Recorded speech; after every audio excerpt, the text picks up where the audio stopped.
Last month was my first birthday after marriage. So, me and my husband planned a trip to Sedona and booked an Airbnb for a week. We found a new one listed on the site. We thought it will be very hygienic, and it was cheaper than the hotels but much more spacious.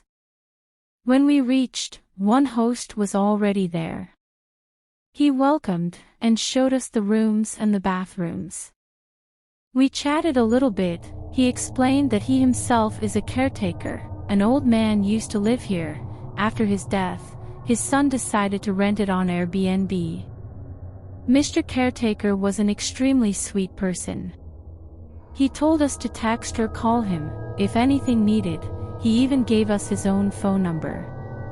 After he left, we started unpacking our bags. My husband was roaming around the kitchen. He noticed the freeze was full of foods, some were at very rotten stage. Within few moments the stinky bad smell started to lingering all over the house. We were confused, who left these things here? As we were the first ever customer. Well, we didn't thought much about that. But, while I was shifting our dresses into the cupboards, I found some old documents. It seemed some hospital papers. My husband checked. It was 6-month-old reports of a 73-year-old man, named Kevin Smith.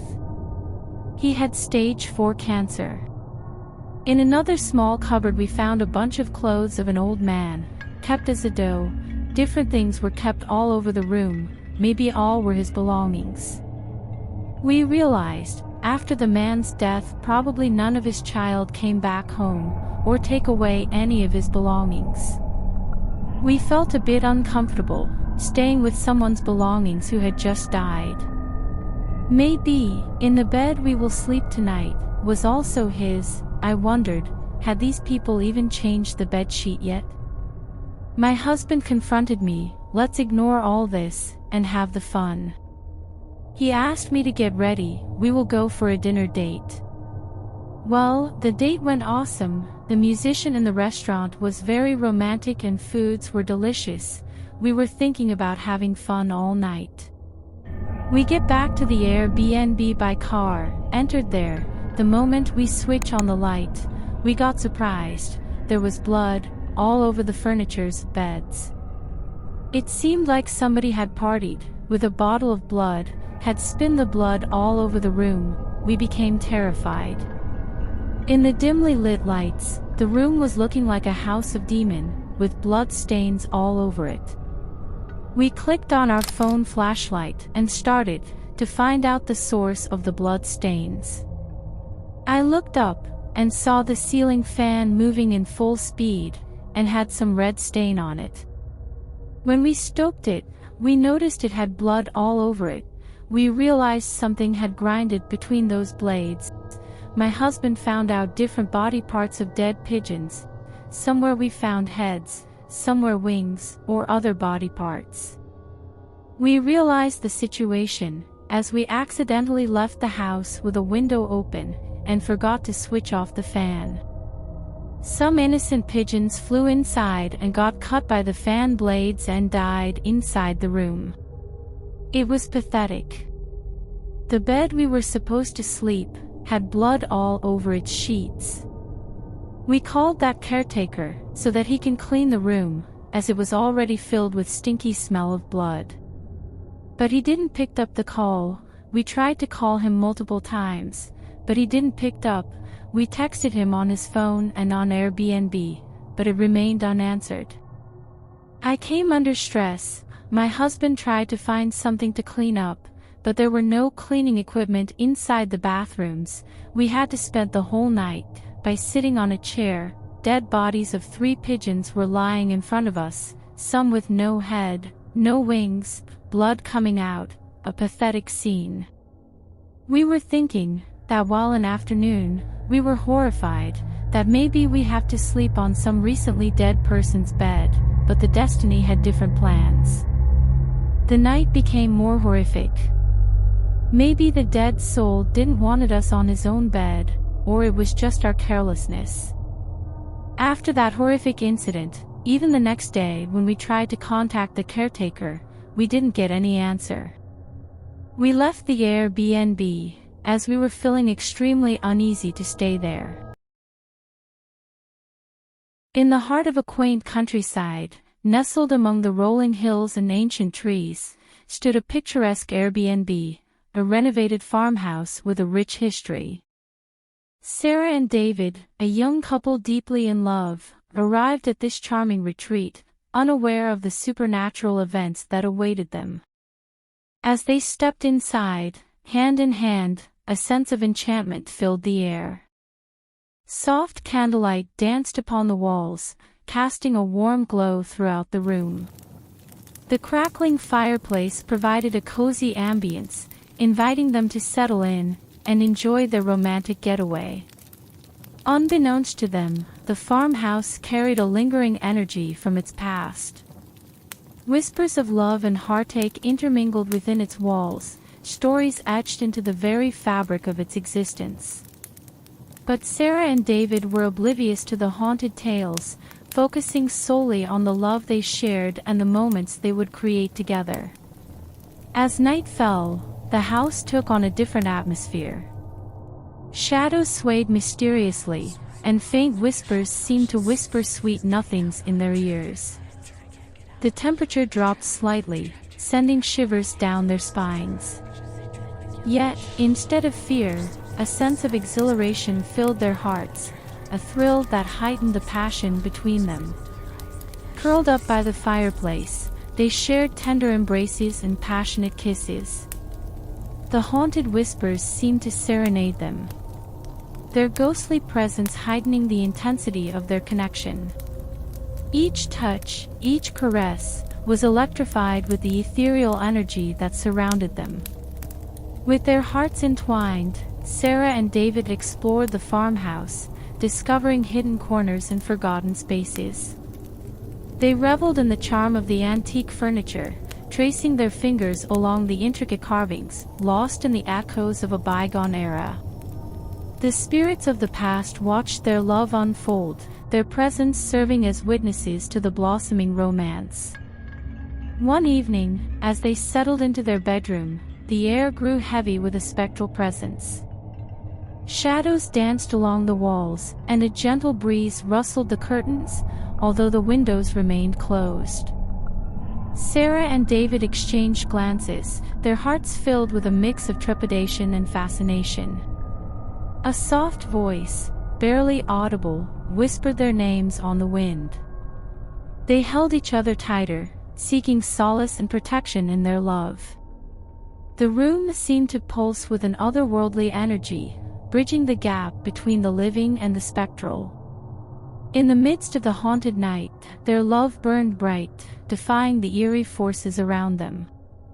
Sarah and David embraced the uncertainty, surrendering to the passionate connection they shared.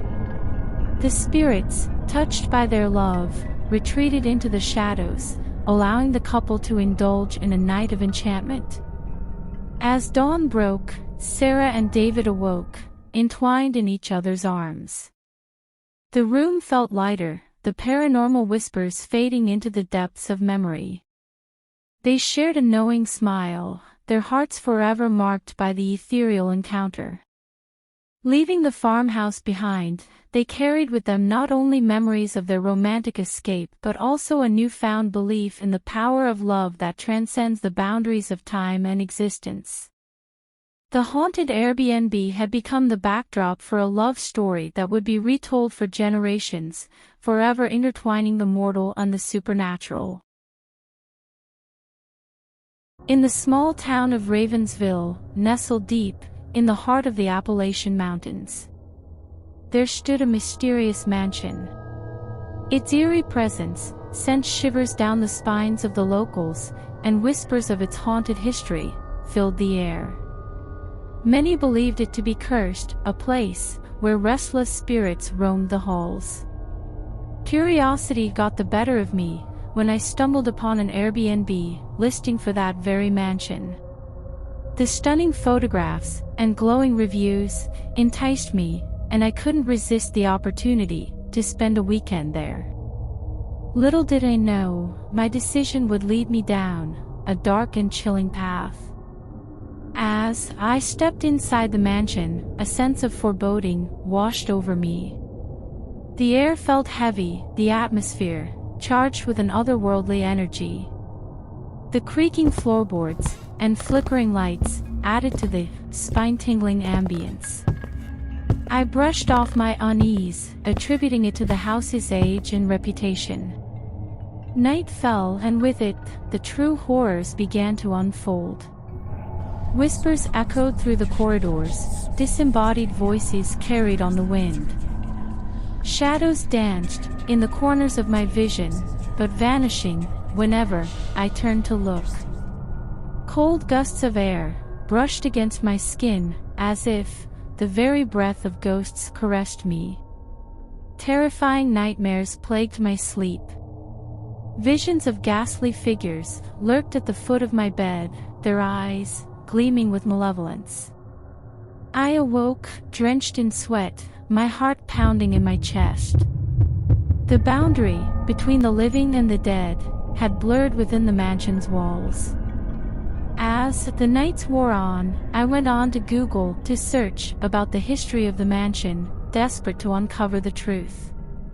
The stories spoke of a wealthy family once resided there.